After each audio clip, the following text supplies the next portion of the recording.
This is Barry Zalma speaking for Claim School Incorporated's blog, Zalma on Insurance. Today we speak about why an insurer can never be negligent in causing an accident in which its insured was involved, and why the United States District Court bent over backwards to give a pro se plaintiff some causes of action.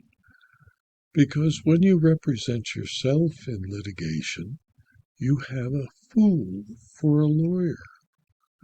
Gordon Clark, as a plaintiff, proceeding in pro se, representing himself, sued defendant Olga L. Orengo and her auto insurance carrier, the Hanover Insurance Group, related to a motor vehicle collision between the plaintiff and Orengo. Plaintiff alleged that Orengo was at fault for the accident, but Hanover has refused to accept liability. In a case entitled Gordon Clark versus the Hanover Insurance Group, the United States District Court for the District of Connecticut, on July 22, 2025, resolved the dispute. Plaintiff has brought 8 claims against both defendants and a 9th claim against Hanover for alleged violation of plaintiff's rights under federal and state law. Defendants have both moved to dismiss plaintiff's amended complaint in full for failure to state a claim.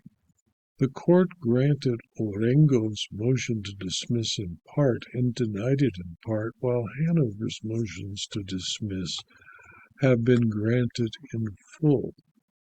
The incident occurred on the evening of July 22, 2023, when plaintiff's vehicle was T-boned by Orengo's vehicle at a highway on-ramp.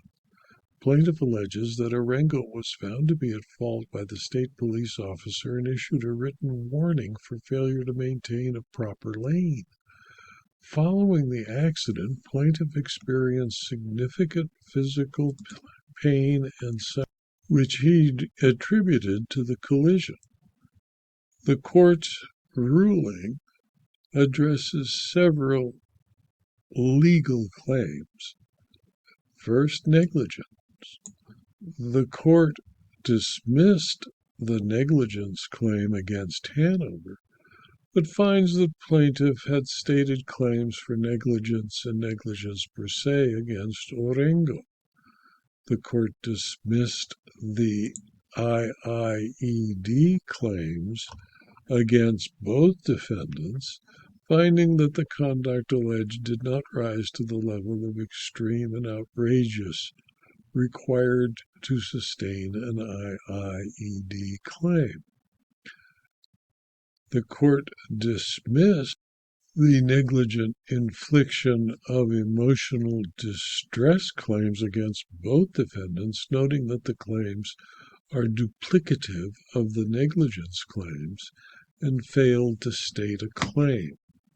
The court also dismissed the insurance fraud claims against both defendants, finding that the plaintiff failed to meet the heightened pleading requirements for actions alleging fraud.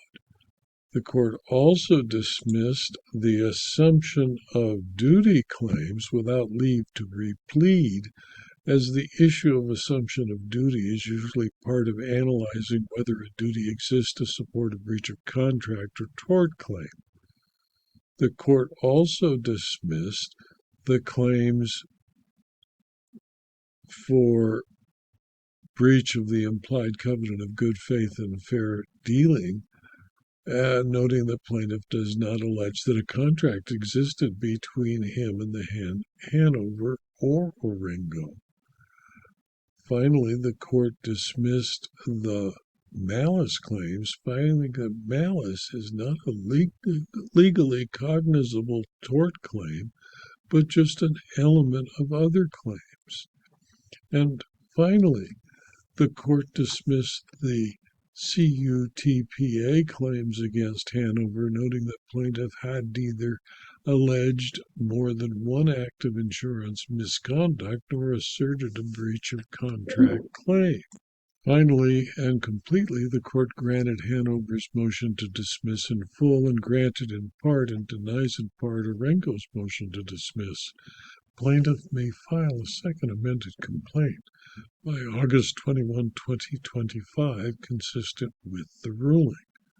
Discussing the law, the court noted that beginning with Hanover, plaintiff does not articulate how Hanover in any way caused the alleged injuries. Plaintiff's arguments as to negligence focus solely on the collision between Orengo and plaintiff. Hanover was not a party to the car accident, and the amended complaint does not allege that Hanover acted negligently in any manner to cause the collision to occur.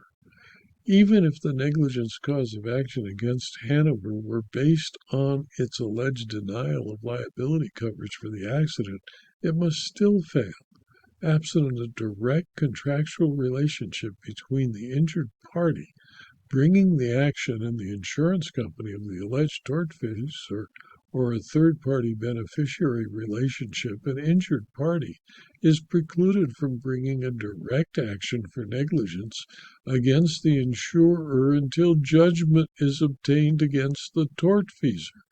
It was undisputed that plaintiff has no direct contractual relationship with Hanover, and as to Orengo, the court held that plaintiff has plausibly stated a negligence claim. Negligence per se, another claim made by the pro se plaintiff, effectively engrafts a particular statutory standard onto the standard of care imposed by the duty element of negligence. To establish negligence per se, a plaintiff need not prove that the defendant failed to act as an ordinarily prudent person would have acted under the circumstances, only that they breached the law at the time of the incident. Therefore, plaintiff alleged sufficient facts to support a negligence per se claim. In my opinion, automobile liability insurance is a contract that promises to defend and, if necessary, indemnify an insured. When there is no evidence that the insurer was involved in causing the accident, there can be no negligence case against the insurer. Pro se plaintiffs cause this kind of problem for courts by charging torts that don't exist and suing parties that had no involvement. Giving the pro se plaintiff the benefit of the doubt, the court allowed an amended complaint so that more judicial time can be taken to deal with incompetent lawyering by a non-lawyer. This video was adapted from my blog, Zelma on Insurance, which is available free to anyone who clicks on the URL zelma.com/blog. You can subscribe to the blog, and if you do, you'll receive notice of every blog posting, usually 5, sometimes 6 a week, and you'll gain access to the more than 5,150 blog postings. You can also subscribe to these videos on rumble.com and youtube.com, and if you do, I'd appreciate it if you would tell your friends and colleagues about these videos and this blog so that they too can subscribe. If you're interested in more detail about insurance, insurance claims, insurance law, and insurance fraud, please consider, for a very small fee, subscribing to my Substack publication. Thank you for your attention.